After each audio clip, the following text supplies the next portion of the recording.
Next ఇలా చెప్పిన వెంటనే యేసుక్రీస్తు ఏమన్నారు? అందుకు ఆయన వారితో, నేడు నీవు నాతో కూడా పరదేశులో ఉందమని నిశ్చయముగా నీతో చెప్పుచున్నాను నేను.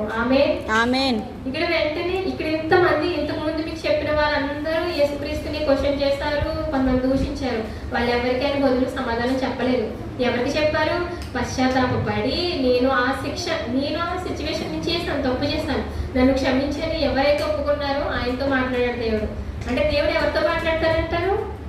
అలా ఎప్పుడైతే మనం పశ్చాత్తాపడి మనం ఆయన సన్నిధిలో ఒప్పుకుంటామో మనల్ని అయితే ప్రేమిస్తారు, మనతో మాట్లాడతారు. కానీ మనము దూషించేస్తూ దూషించేస్తూ లేకపోతే అపహాస్యం చేస్తూ ఉంటే మనతో ఆయన మాట్లాడరు.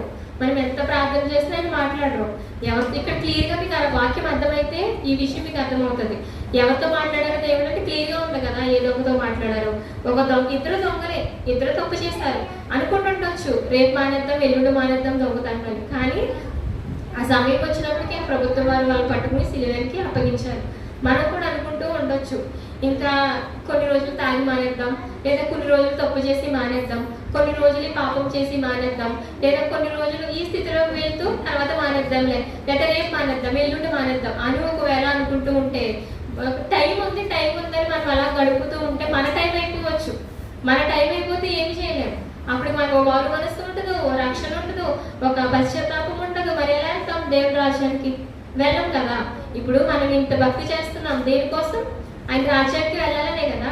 రాజు గుర్తించాడండి ఇక్కడ, ఆయన రాజు అని